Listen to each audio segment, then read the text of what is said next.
Mr. President, in just a few minutes, we're going to have a procedural vote on the Paycheck Fairness Act.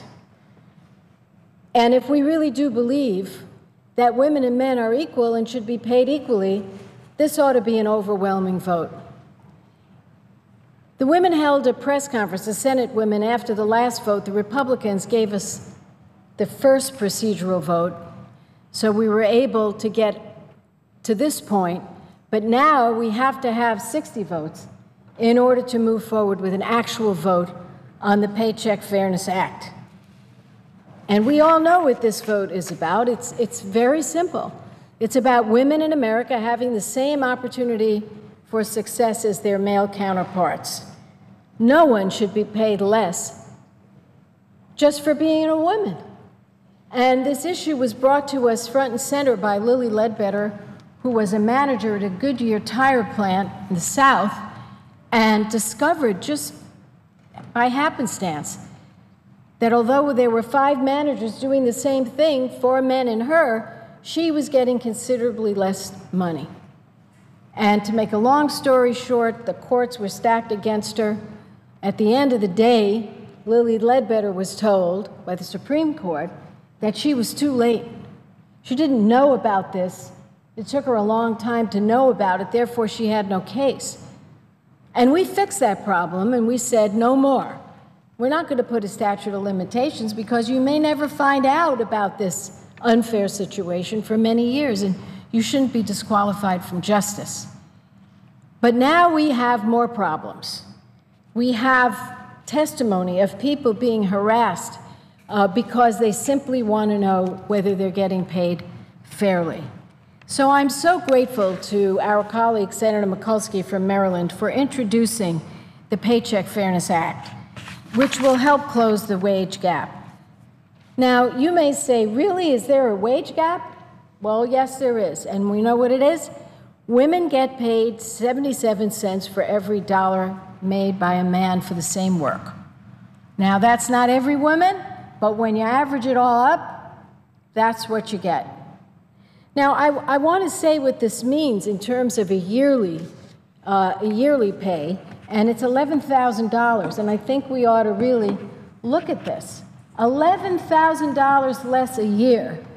What could you buy your family for $11,000? Well, we've looked it up. You could get a year of groceries. In many places, you could get a year of rent. In many places, you could get a year of daycare or a used car, or you could pay for a community college. So what does this mean? It means that because the woman is not getting paid fairly, her family suffers. Her family suffers, whether in the quality of their housing or the quality of the food or the quality of the daycare, the quality of their car, and certainly the ability of that woman to get an education and move up the scale. So looking at it from a yearly standpoint, I think is important. But I asked my staff, let's look at it over a lifetime.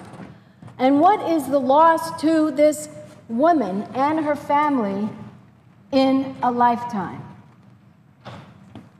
Mr. President, $443,000, almost $500,000 in a woman's lifetime if she gets 77 cents instead of the full dollar. Now, what could you do with that? Well, you could pay off 1 or 2 mortgages for that. You could send 3 kids to the University of California.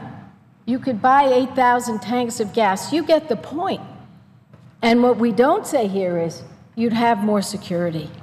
And economic security today is so critical as, thanks to science, we are living longer, and we know it gets more expensive.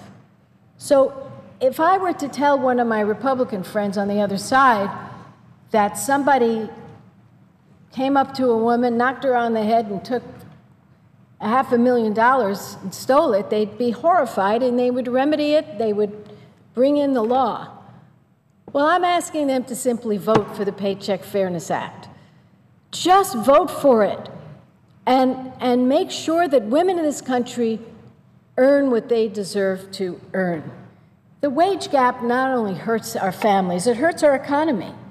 If you add it all up, it's $200 billion a year in income that would be spent at the grocery, that would be spent at the gas station, that would be spent on vacation, that would be spent on local restaurants or in better housing. So in our history of our nation, we've had a lot of fights before over the issue of discrimination. And we know that you can't discriminate on pay because of race, disability, or age. And what we're saying is you shouldn't be able to discriminate based on your gender. It's wrong. And I would just say, if it was reversed, I'd be standing here fighting for the men. It's not right. People have to be paid based on the work they do. And if the work they do is similar to the man, or the same as in the case of Lilly Ledbetter, they should be paid the same. And so what the Mikulski legislation does, it prohibits employers from retaliating against an employee who shares information with their coworkers. Right now, if you're around the cooler of your corporation and somebody says, oh my God, I can't afford to, get a babysitter for my child. I need a raise. And somebody says, well, what do you make? And they say, I make X. Believe me, you could be fired for asking those questions. It's wrong. And we've seen it happen. And we want to make sure if there is a disparity in pay that it's warranted. Sure, if a woman is doing less than a man in a different job, of course not. We're saying if you're doing the same work, you got to get paid the same. We have hundreds of personal stories from all over this great nation, from people who have faced pay discrimination. Now, I have many of these stories from California. One of them, a woman from my state had an identical advanced degree as her husband, and she landed the exact job as her husband, but they were at different work sites. Her husband was offered $5,000 more in starting salary for the same job with the exact same resume. Same job, the woman gets paid $5,000 less. Then there's a healthcare worker in Long Island. She discovered she'd been earning $10 an hour less than her male colleagues with the exact experience. When she brought this up to her superiors, which you'd expect her to do, you got to fight for yourself. Don't we tell people that? Stand up, have respect, but ask the right questions. So she brought it up to her superiors. She was reprimanded. She was reprimanded and told not to discuss any type of wage gap.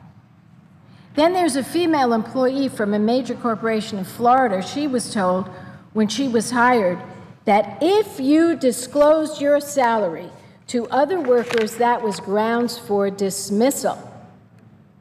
So here you have somebody who's well-trained, she's great, and you're talking to a friend at the workplace, you mention your salary, she was told in advance, grounds for dismissal.